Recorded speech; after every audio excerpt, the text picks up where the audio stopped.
आज हम लोग हैदराबाद में आए और हैदराबाद के ऑनरेबल सीएम राव साहब से मुलाकात हुई। काफ़ी लंबी मुलाकात हुई, काफ़ी अच्छी चर्चा हुई। सबसे पहले मैं राव साहब का हमारी पूरी टीम की तरफ से बहुत बहुत शुक्रिया अदा करना चाहता हूं कि उन्होंने हमें हमारे साथ टाइम निकाल के मुलाकात की और इतना प्यार और सम्मान हम लोगों को दिया। I am all of us are very very very grateful to him. हमने अपनी पूरी बात उनके सामने रखी और जैसा भी उन्होंने कहा कि दिल्ली के लोगों को न्याय दिलाने के लिए वो, उनकी पार्टी और उनकी पूरी सरकार दिल्ली के लोगों के साथ है। ये बात केवल दिल्ली की नहीं है, ये बात देश के जनतंत्र को बचाने की है। जो अध्यादेश पारित किया गया है वो देश के जनतंत्र के खिलाफ है, संविधान के खिलाफ है। सो उनके सपोर्ट से हमें बहुत ताकत मिली है और हम इस सपोर्ट के लिए मैं पूरे दिल्ली के लोगों की तरफ से उनका तहे दिल से शुक्रिया अदा करना चाहता हूं। हमारी सरकार दिल्ली में पहली बार जब 2015 में बनी थी, फरवरी 2015 में दिल्ली में हमारी सरकार बनी थी। फरवरी 2015 में सरकार बनी और 23 मई को, मात्र 3 महीने के बाद, मोदी सरकार ने एक नोटिफिकेशन लाके हमारी सारी पावर छीन ली 3 महीने में। तो अब ब्यूरोक्रेसी के ऊपर हमारे से पहले शीला दीक्षित जी की सरकार थी। शीला दीक्षित जी का पूरा कंट्रोल था ब्यूरोक्रेसी के ऊपर, transfer, posting, disciplinary action, creation of new posts. So जितने सर्विस रिलेटेड मैटर्स हैं, शीला दीक्षित जी का पूरा कंट्रोल था। हमारी सरकार आने के बाद 23 मई 2015 को उन्होंने नोटिफिकेशन लाके ये सारी पावर छीन ली। तो as a chief minister of Delhi I can not even transfer post, education secretary, health secretary, deputy secretary, मैं कुछ नहीं कर सकता। वो सारी पावर छीनने के बाद 8 साल तक दिल्ली के लोगों को उन्होंने अपंग करके रखा। हम दिल्ली के लोग 8 साल तक कोर्ट दर court, high court, supreme court लड़ते रहे। 8 साल की हमारी लड़ाई के बाद 11 मई को, अभी पिछले कुछ दिन पहले, सुप्रीम कोर्ट की संविधान कॉन्स्टिट्यूशन बेंच ने, 5 जजों ने मिलकर 5-0 से दिल्ली के लोगों के हक में फैसला दिया।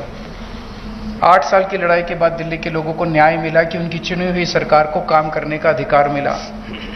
हमें 8 साल लग गए उस नोटिफिकेशन को कैंसिल कराने में और न्याय लेने में। उसके 8 दिन के अंदर 11 मई को ऑर्डर आया सुप्रीम कोर्ट का। 19 मई को मोदी सरकार ने ऑर्डिनेंस लाके सुप्रीम कोर्ट के ऑर्डर को निरस्त कर दिया, पलट दिया। पूरे देश भर में लोग कह रहे हैं कि जिस देश का प्रधानमंत्री सुप्रीम कोर्ट को नहीं मानता, सुप्रीम कोर्ट के आदेश को नहीं मानता, फिर न्याय लेने के लिए लोग कहां जाएंगे? अगर देश का प्रधानमंत्री कहता है कि मैं सुप्रीम कोर्ट के आदेश को नहीं मानता और कानून लाके वो आदेश को पलट देता है, तो फिर तो न्याय के लिए कोई जगह नहीं बच जाती है। कहां जाएंगे फिर लोग न्याय लेने के लिए? फिर तो कोई अंतिम चीज ही नहीं है। वो प्रधानमंत्री जी कहते हैं मैं नहीं मानता सुप्रीम कोर्ट को, ऐसे देश कैसे चलेगा? ये तो बिल्कुल गलत है। अब ये अध्यादेश लाके वापस सारी पावर छीन ली। तो एक तरह से, जैसे अभी राव साहब ने बिल्कुल सही बोला, ये अध्यादेश दिल्ली के लोगों का अपमान है, घोर अपमान है। एक तरह से प्रधानमंत्री जी ये कह रहे हैं कि तुम जो मर्जी सरकार चुनो, मैं उसको काम नहीं करने दूंगा। तो दिल्ली के लोगों को चैलेंज कर रहे हैं प्रधानमंत्री मोदी जी कि तुम जो मर्जी सरकार चुनोगे, मैं काम नहीं करने दूंगा। और ये बात केवल दिल्ली के लोगों की नहीं है, पूरे देश में हम लोग देख रहे हैं कि अगर किसी राज्य के अंदर लोग नॉन बीजेपी गवर्नमेंट बना देते हैं तो उसको काम नहीं करने देते। या तो 3 तरीके अपनाते हैं, या तो वहां पे एमएलए खरीद लेते हैं दूसरी पार्टी के, सरकार गिरा देते हैं। कितना हमने देखा, कितनी जगह पे देखा, एमएलए खरीद के सरकार गिरा देते हैं। या एमएलए तोड़ लेते हैं, ईडी भेज के, सीबीआई भेज के, डरा के एमएलए तोड़ लेते हैं, सरकार गिरा देते हैं। या फिर ऑर्डिनेंस ले आते हैं गवर्नर के जरिए, गवर्नर का गलत इस्तेमाल करके सरकार को तंग करते हैं। जैसे आप लोगों के गवर्नर आपके बिल नहीं पास होने देते, काम नहीं करने देते उन लोगों को। तो इस तरह से मैसेज ये है कि अगर कोई भी राज्य के लोग नॉन बीजेपी सरकार बनाएंगे तो हम उसको काम नहीं करने देंगे, सरकार तोड़ देंगे। ऐसे देश नहीं चल सकता। ये तो बहुत खतरनाक स्थिति है पूरे देश के सामने। मैं जो पूरे देश भर में घूम रहा हूं समर्थन मांगते हुए, मैं केवल अपने लिए समर्थन नहीं मांग रहा, मैं देश के संविधान के लिए और देश के जनतंत्र के लिए समर्थन मांग रहा हूं। हमारे जो स्वतंत्रता सेनानियों ने लड़ाई लड़ी थी, वो ऐसे भारत के लिए लड़ाई थोड़ी लड़ी थी कि एक पार्टी आएगी सेंटर के अंदर, वो पार्टी बस एक ही पार्टी का पूरे देश के अंदर राज होगा। जिस तरह से आज इन्होंने माहौल बनाया हुआ है, फिर तो एक प्रधानमंत्री और 31 गवर्नर बस वो चला लें इस देश को, फिर मुख्यमंत्री बनाने की क्या जरूरत है, फिर चुनाव लड़ने की करने की क्या जरूरत है, फिर तो ये तानाशाही होगी। इस तानाशाही के खिलाफ हम लोग लड़ रहे हैं। राज्यसभा के अंदर जब ये बिल आएगा, राज्यसभा के अंदर बीजेपी के पास मेजॉरिटी नहीं है। बीजेपी के out of 238 MPs, BJP has only 93 MPs. BJP के पास मेजॉरिटी नहीं है। मैं फिर से शुक्रिया अदा करता हूं राव साहब का। अगर हम सब लोग नॉन बीजेपी पार्टीज इकट्ठे हो गए तो इस बिल को हम राज्यसभा के अंदर गिरा सकते हैं। और अगर ये बिल गिर जाता है तो पूरे देश के लोगों को विश्वास हो जाएगा कि 2024 के अंदर मोदी सरकार वापस नहीं आ रही है। ये इसका सेमीफाइनल होगा 2024 का। ये कॉन्फिडेंस देगा पूरे देश के लोगों को कि मोदी जी को हराया जा सकता है। तो ये जनतंत्र को बचाने की लड़ाई है, देश की आजादी को बचाने की लड़ाई है। बहुत बहुत धन्यवाद, बहुत बहुत शुक्रिया। मैं माननीय मुख्यमंत्री तेलंगाना के चंद्रशेखर राव जी का बहुत बहुत आभार व्यक्त करता हूं कि उन्होंने हमें यहाँ बुला के घर पे मान सम्मान दिया, इज्जत दी। आम आदमी पार्टी के नेशनल कन्वीनर और दिल्ली के मुख्यमंत्री अरविंद जी और हमारे राज्यसभा के 2 सांसद संजय सिंह जी और राघव चड्ढा जी, जैसा कि राव साहब ने, अरविंद केजरीवाल साहब ने बता ही दिया कि देश के लोकतंत्र को बचाने की लड़ाई हम लड़ रहे हैं। एलजी जो है वो सिलेक्टेड है और दिल्ली की गवर्नमेंट इलेक्टेड है। तो डेमोक्रेसी में इलेक्टेड जो लोग हैं वो फैसले लेते हैं, ना कि सिलेक्टेड। तो दिल्ली का तो पहले से ही ये कर रहे हैं, पूर्ण राज्य का दर्जा नहीं है, लेकिन फुल स्टेट्स को भी तंग किया जा रहा है। हमने पंजाब में 92 सीट्स जीती आउट ऑफ 117। इतना बड़ा मैंडेट है। हमें बजट सेशन बुलाना था मार्च में, हमें गवर्नर ने मना कर दिया, मैं परमिशन नहीं दूंगा बजट सेशन की। तो हम कहां जाएं? तो बजट सेशन के बिना मतलब स्टेट कैसे चलेगी? तो हम सुप्रीम कोर्ट गए। सुप्रीम कोर्ट से चीफ जस्टिस साहब ने ऑर्डर दिया कि जी बजट सेशन होने दो। और उसके बाद एक और जो बात हुई कि जी जो काउंसिल ऑफ मिनिस्टर द्वारा लिखा जाता है प्राप्तियां गवर्नमेंट की कि हमने ये किया, वो कहता है उसमें मैं माई गवर्नमेंट नहीं कहूंगा। हमने कहा जी आप ही तो सम्मान कर रहे हो विधानसभा, आप माई गवर्नमेंट नहीं कहोगे तो क्या कहोगे? कहते मैं दिस गवर्नमेंट कहूंगा। फिर सुप्रीम कोर्ट जाना पड़ा कि जी माई गवर्नमेंट तो बोलना पड़ेगा इनको। तब जाके उन्होंने, सुप्रीम कोर्ट ने कहा कि you have to read it word by word, you can not change. जैसे तमिलनाडु में कर लिया था, स्टालिन जी के पास जो उन्होंने लिख के दिया था वो और था, गवर्नर कुछ और बोल रहा था। तो मतलब ये हैरानी की हद ये है कि जो राज्य भवन है स्टेटों में वो बीजेपी के ऑफिस बन गए और राज्यपाल जो है वो स्टार कपेलर बन गए बीजेपी के। तो इस गवर्नरी सिस्टम को उन्होंने मिसयूज किया है, हर जगह पे करते हैं। आपके बिल रोक रखे हैं स्टेट के, हमारे बिल रोक रखे हैं। वहां पे स्टालिन साहब का चिट्ठी आई थी हमें कि हमें सपोर्ट करो, हमारे बिल रोक रखे हैं। केरला में तंग कर रहे हैं, ममता दीदी उनको तंग कर रहे हैं। मतलब इन्होंने मन बना रखा है, जैसा कि अरविंद जी ने कहा, अगर इलेक्शन से नहीं जीते तो बाई इलेक्शन से जीत जाते हैं कि मतलब बंदे तोड़ो और बाई इलेक्शन करा लो और कर लो। तो ये बहुत फेडरल स्ट्रक्चर के लिए बहुत घातक है और देश बचाने की लड़ाई लड़ रहे हैं। हमारे हजारों जो स्वतंत्रता सेनानी थे उन्होंने अपना खून दिया, खून का कतरा कतरा देके हमें देश दिया, हमें आजादी लेके दी। लेकिन ऐसी आजादी के लिए आज उनकी आत्मा तड़पती होगी कि ऐसी आजादी के लिए तो नहीं हमने कुर्बानी दी थी जो जिस तरीके से देश को चला रहे हैं। तो हम यहाँ पे आए हैं और राज्यसभा में, और जब से शक्तियां छीनी हैं लोगों ने 2020 में फिर चुन लिया आम आदमी पार्टी को। तो मतलब लोग लाइन में खड़े होकर वोट डालते हैं, डेमोक्रेसी है। तो उसके और उसके बाद सुप्रीम कोर्ट के फैसले को नहीं मान रहे, तो ये बहुत ही गलत मैसेज है जो है। वैसे तो हम biggest democracy of the world अपने आपको कहलाते हैं, लेकिन अगर देखा जाए तो ये काम नहीं करने दे रहे। आज नीति आयोग की बैठक हम नहीं गए, अरविंद जी भी नहीं गए, हम नहीं गए। कारण क्या, वहां क्या करना है, फोटो खिंचवाने जाते हैं बस। मैंने तो चिट्ठी में लिख के भेज दी, मैंने कहा मेरे पिछले साल वाले भाषण को इस बार भी वही मान लिया जाए, क्योंकि कुछ पिछले साल जो मांगा था वो तो दिया नहीं। आरडीएफ के पैसे नहीं दिए, एनएचएम के पैसे नहीं देते, स्टेट का जो हक बनता है वो देते नहीं है। नीति आयोग में हम फोटो खिंचवाने जाएंगे क्या? मतलब ये मीटिंग करते हैं लेकिन चलाते अपनी मर्जी से हैं, और ऐसा नहीं होगा। भारत एक गुलदस्ता है, गुलदस्ते में हर किस्म के फूल होते हैं, हर फूल का अपना रंग, अपनी सुगंध होती है। ये चाहते हैं एक ही जैसे फूल हों बस, लेकिन ऐसा नहीं चलेगा। सो जो देश भारत जो है एक माला है, और माला के जो मनके हैं वो अलग अलग होते हैं। इसीलिए मल्टी कल्चर्ड कंट्री हमारा है, हर स्टेट की अपनी भाषा है, अपना कल्चर है, और इसको बचाने के लिए हम आज आए हैं। और मैं धन्यवाद करता हूँ जिन्होंने हमें यहाँ बुला के इज्जत तो दी। इससे पहले भी किसानों ने जो आंदोलन किया था, तो इन्होंने मुख्यमंत्री तेलंगाना आए चंडीगढ़ में, 700 से ज़्यादा इन्होंने जो शहीद हो गए थे किसान, उनको 2-2 लाख रुपए के चेक भी दे के आए हैं। तो हम लोग पूरे देश को एक मानने वाले हैं। जहाँ अच्छा काम हो रहा हो वहाँ हम जाते हैं। मैं चेक डैम देख के गया था, 2 दिन की मैं विजिट किया था।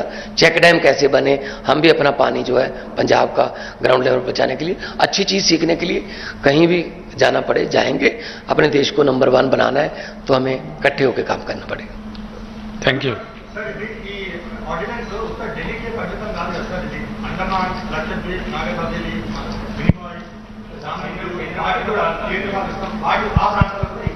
ఇది కాదు అట్లా కాదు కదా. ఢిల్లీలో ఎలక్టెడ్ గవర్నమెంట్ ఉంది, అండమాన్కు ఢిల్లీకి చాలా డిఫరెన్స్ ఉంది. That you should know. Those central territories are clearly under the rule of LGs, direct control of government of India. But here it's a very popularly elected government. The government is allowed to function independently like any other state government. That's the order of the Supreme Court, abundantly clear. Yes. Abundantly.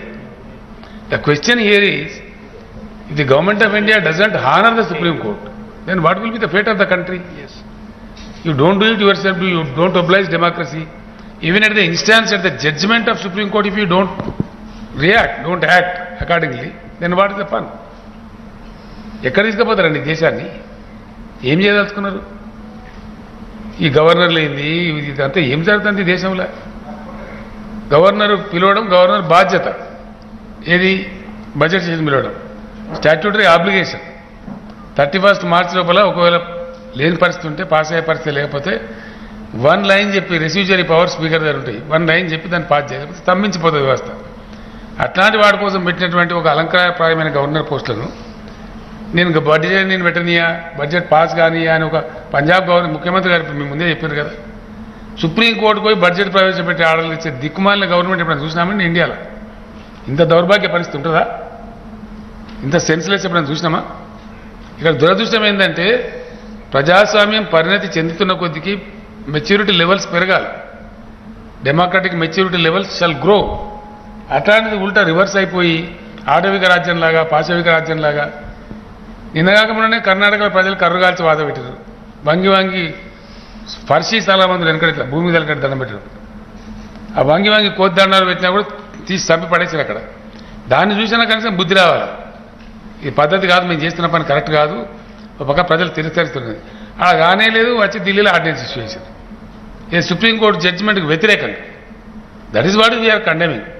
మీకు గౌరవం లేదు, దాని మీద court పోయినరు, court judgement ఇచ్చింది, కనీసం అది కూడా honour చేయరా?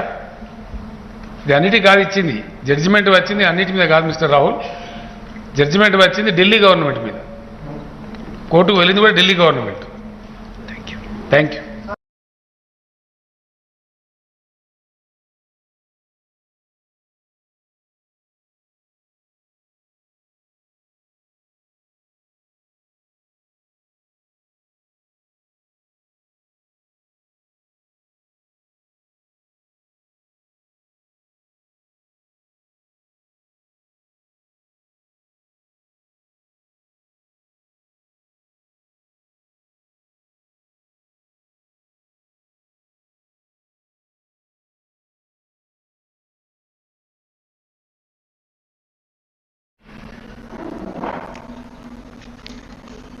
దేశంలో కేంద్ర ప్రభుత్వం యొక్క అరాచకాలు ఆగడాలు బాగా మితిమీరుతూ పరాకాష్ఠకు చేరుకుంటున్నాయి. కారణం ఏమిటంటే ప్రజాస్వామ్యబద్ధంగా ఎన్నికైనటువంటి రాష్ట్ర ప్రభుత్వాలను అనేక ముప్పు తిప్పలు పెడుతూ పని చేయనీయడం లేదు. ఇది చాలా రాష్ట్రాలలో చాలా సందర్భాలలో ఎక్కడెక్కడైతే నాన్ బీజేపీ గవర్నమెంట్స్ ఉన్నాయో వాళ్ళు ఎంబడబడి చాలా ఇబ్బందులు పెడతా ఉన్నారు. ఆర్థికమైనటువంటి పరిమితులు విధించడం, రకరకాల దాడులు చేస్తూ వేధించడం, అనేక రకాలైనటువంటి దుర్మార్గాలకు ఈ కేంద్ర బీజేపీ ప్రభుత్వం ఒడిగడుతూ ఉన్నది. ఇది యావత్ దేశమంతా కూడా చూస్తున్నది. ఇటీవల కాలంలో ఢిల్లీలో 2 వింత సంఘటనలు మనం చూస్తాం. ఢిల్లీలో Aam Aadmi Party very popular party, అది అందరికీ తెలిసిన విషయం, యావత్తు దేశానికి ప్రపంచానికి తెలిసిన విషయం. అరవింద్ కేజ్రీవాల్ గారి నాయకత్వంలో ఒక సోషల్ మూవ్మెంట్ నుంచి వచ్చిన పార్టీ ఆమ్ ఆద్మీ పార్టీ ఒకసారి కాదు, 2 సార్లు కాదు, 3 టైమ్స్ 3 సార్లు అప్రతిహతమైనటువంటి అద్భుతమైన విజయం సాధించింది రాష్ట్ర ప్రభుత్వాన్ని ఏర్పాటు చేయడానికి. అండ్ ఈ మధ్య కాలంలో మనం ఒక వింత సంఘటన చూసాం, దేశంలో ఎప్పుడు చూడలే అటువంటిది. మున్సిపల్ ఎన్నికలు జరిగినాయి ఢిల్లీలో. అక్కడ గెలిచిన స్పష్టమైనటువంటి ఆధిక్యతతో ఆమ్ ఆద్మీ పార్టీ విజయం సాధించింది ఢిల్లీ మున్సిపల్ కార్పొరేషన్. దాన్ని ఎన్నో కుయుక్తులు చేసి, ఒకటి ఉన్న దాన్ని విభజించి 3 చేసి, ఏదేదో మాయా మచ్చింద్ర చేసినా బీజేపీని ప్రజలు తిరస్కరించారు, ఆమ్ ఆద్మీ పార్టీని గెలిపించారు. గెలిపించినటువంటి మేయర్ను ప్రమాణ స్వీకారం చేయడానికి ఇన్ని ముప్పు తిప్పలు పెట్టడం మనం చూసినాం. చివరికి సుప్రీంకోర్టుకు పోయి ఆర్డర్ తీసుకోవాల్సినటువంటి పరిస్థితి. సుప్రీంకోర్టు ఆర్డర్ ఇస్తే తప్ప ఢిల్లీ మేయర్ గెలిచిన తర్వాత కూడా కానియరు. అట్లాంటి ఒక అరాచకమైనటువంటి పద్ధతి. అదే పద్ధతిలో 3 సార్లు చాలా పాపులర్ ఓటు, తక్కువ ఓటుతో గెలవలే అరవింద్ కేజ్రీవాల్ గారు. 3 సార్లు కూడా అద్భుతమైనటువంటి 2 జాతీయ పార్టీలను మట్టి గరిపించి బ్రహ్మాండమైన మేయాటితోని గెలిచిండ్రు. ఒక particular election, myself and Mr. Keshwaraw garu, we were there in Delhi when the assembly election was going on. I requested KCR garu to go out. He went and made a round and came back. Arvind Kejriwal is hands down winning, sir. This was the statement given to me on that day. అనుకున్న ప్రకారంగానే చాలా పెద్ద majority, with large majority Aam Aadmi Party has formed the government 3 times, not once. అక్కడ ఒక ఎల్జీని తెచ్చి lieutenant గవర్నర్ను గెలిచిన ప్రజాస్వామ్య ప్రభుత్వం నెత్తిన పెట్టి వాళ్ళకు ఊపిరాడకుండా చేసి, పనిచేయకుండా చేసి అనేకమైన దుర్మార్గ చర్యలకు పాల్పడుతున్నారు. చివరికి గతి లేక సుప్రీంకోర్టును ఆశ్రయించింది ఢిల్లీ గవర్నమెంటు, కేజ్రీవాల్ గారి నాయకత్వంలో గవర్నమెంటు. సుప్రీంకోర్టును ఆశ్రయిస్తే సుప్రీంకోర్టు లార్జర్ బెంచ్, చిన్న బెంచ్ కూడా కాదు, 5 మెంబర్ జడ్జి ఉన్నటువంటి చీఫ్ జస్టిస్తో కూడుకున్న బెంచు స్పష్టమైన ఆదేశం ఇచ్చింది. చాలా స్పష్టంగా కుండ బద్దలు కొట్టినట్టుగా రాష్ట్ర ప్రభుత్వం ప్రజల చేత ఎన్నుకోబడిన ప్రభుత్వ కిందనే అధికారులందరూ పనిచేయాలి. వాళ్ళ ట్రాన్స్ఫర్స్ కానీ, మంచి కానీ, చెడ్డ కానీ, వాళ్ళ నియంత్రణ కానీ ఖచ్చితంగా రాష్ట్ర ప్రభుత్వం చేతుల్లోనే ఉండాలి. Not in the hands of government, not in the hand అని చాలా స్పష్టంగా ఆదేశం ఇచ్చింది. దాన్ని అమలు చేయకుండా ఒకటి గెలిచిన ప్రభుత్వాన్ని పనిచేయకపోవడమే అరాచకం.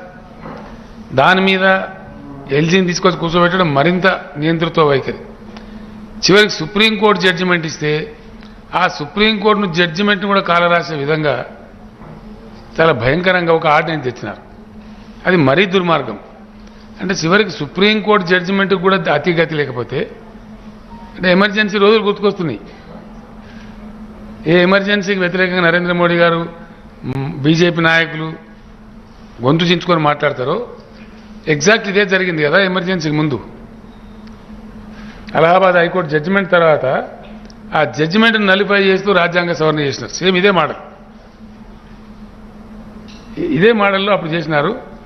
ఆ రోజు దేశం, నేను అప్పటి నుంచి ఇప్పటిదాకా చెప్తా ఉన్నాను, ఆనాడు జయప్రకాష్ నారాయణ గారి నాయకత్వంలో మహా పవర్ఫుల్గా ఉన్నటువంటి ఇందిరాగాంధీ అనుకున్నటువంటి ఇందిరాగాంధీ గారిని ఇట్లా గిల్లి పాడేసింది దేశం, ఒక లోక్ నాయక్ జయప్రకాష్ నారాయణ యొక్క పిలుపు అందుకొని. అట్లాంటి ఉదాహరణలు ఎన్నో ఉన్నాయి. మళ్ళీ ఎవరైతే గెలిపించినారో ఇందిరాగాంధీ గారి ప్లేస్లో జనతా పార్టీని, వాళ్ళు తప్పులు చేస్తే మళ్ళీ వాళ్ళని గెలిపేసి మళ్ళీ ఇందిరాగాంధీ గారిని గెలిపిస్తున్నారు. So India reacts as and when there is something wrong, something grossly wrong, the country reacts.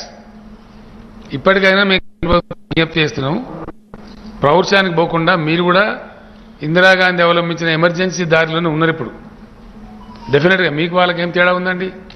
Emergency మీరు ఎట్లా నిందిస్తారు? ఇప్పుడు ఎమర్జెన్సీ ముందు కూడా సేమ్ ఇట్లాంటి సిచ్యువేషన్ ఉండే. అట్లాంటప్పుడు మీకు ఆ నైతిక హక్కు లేదు. మీరు we demand the prime minister to withdraw the ordinance your self, or else we will all support Shri Arvind కేజ్రీవాల్జీ, will stand by him. ఆ ఆర్డినెన్స్ను ఓడించడానికి ఖచ్చితంగా లోక్సభలో రాజ్యసభలో మాకున్న శక్తి అంతా ప్రయోగించి ఆర్డినెన్స్ను ఫెయిల్ చేస్తాం, పాస్ కాకుండా చేస్తాం. కాబట్టి ఇప్పటికైనా కేంద్ర ప్రభుత్వం కళ్ళు తెరిచి you withdraw the ordinance yourself, unnecessary don't make an issue. Let the government leave, let the government work. కొన్ని మంచి పనులు జరిగినాయి ఢిల్లీలో. నేను వెళ్ళినప్పుడు కూడా కేజ్రీవాల్ గారు స్వయంగా నన్ను తీసుకెళ్లి చూపెట్టినారు. అక్కడ మొహల్లా క్లినిక్స్ కానీ, స్కూల్స్ కానీ, అక్కడ డ్రింకింగ్ వాటర్ సిస్టమ్ కానీ, అదేవిధంగా చాలా చక్కగా ఎలక్ట్రిసిటీ రంగంలో కొంత రాయితీలు ఇవ్వడం కానీ, పేదల గురించి నిరుపేదల గురించి అనేక మంచి కార్యక్రమాలు జరిగినాయి. మంచి మంచి పనులు జరుగుతూ ఉన్నాయి. అందుకే పాపులర్ గవర్నమెంట్ కాబట్టి ప్రజలు not once thrice the government was elected. అట్లాంటి పాపులర్ గవర్నమెంట్ని చేయడం మంచిది కాదు. బేసిక్గా ఒక మాటలో చెప్పానంటే, Modi government today has insulted the people of the state of Delhi. I can say without iota of doubt, it is insult to the state, the Delhi state people. It is the public mandate. The government has not been nominated by anybody. Government has been mandated by the people of Delhi state. ఇది వ్యక్తులకు అరవింద్ కేజ్రీవాల్ గారు కాదు, insult to the people of Delhi. వాళ్ళు కూడా రేపు బుద్ధి చెప్తారు ఖచ్చితంగా ప్రభుత్వానికి. वो भी सबक सिखाएंगे. तो इसलिए हम लोग अनुरोध करते हैं, मोदी जी आप ऑर्डिनेंस विथड्रा कीजिए, ये अच्छा नहीं है. आप इमरजेंसी की बात ही फिर दोहरा रहे हो, वही बात ला रहे हो. देश में इमरजेंसी आने से पहले भी ऐसी स्थितियां थे. जब इलाहाबाद हाईकोर्ट ने एक जजमेंट दिया उसके खिलाफ में ऐसे ऑर्डिनेंस जैसा कॉन्स्टिट्यूशन अमेंडमेंट करके गड़बड़ किए थे, उसके बाद it was followed by emergency. आप भी उसी रास्ते में हो. भाजपा के नेता हमेशा गला पाड़ पाड़ के बोलते हैं कि भाई इमरजेंसी के काले दिन, इमरजेंसी के काले. आप कौन से अच्छे दिन है? ये क्या अच्छे दिन है? इमरजेंसी के काले दिन से भी बुरा है. It's worse than emergency. You are not allowing the peoples elected, very popularly elected Delhi government to function. Even you are not able to honor the Supreme Court judgment. Then what else? Not honoring the Supreme Court larger bench judgment means going towards your journeys towards emergency only, which the country will refute. ये आपको सबक सिखाएगा. अभी कर्नाटक में सिखाया लोगों ने, आगे पूरे देश में सिखाएगा. इसीलिए हम अनुरोध करते हैं कि विड्रा कर लो अपने आप. जैसा आप किसानों का कानून, भूमि अध्यादेश का कानून, वो सारा विड्रा कर लिए थे. आप तो माफी के सौदागर हो, तो इसीलिए बेटर है अपने आप में विड्रा करो. आपने जो जंग छेड़ा है बिल्कुल गलत जंग छोड़ा है. इसीलिए हम आपके साथ ही है, राजनीति में आपके समकालीन साथी है. इसलिए सुझाव भी देते हैं, अच्छा नहीं है आपके लिए, ना ही लोकतंत्र के लिए, ना देश के लिए, ना आपके लिए, किसी के लिए भी अच्छा नहीं है. बेटर है the prime minister and the government in centre today shall withdraw the ordinance without any further loss of time.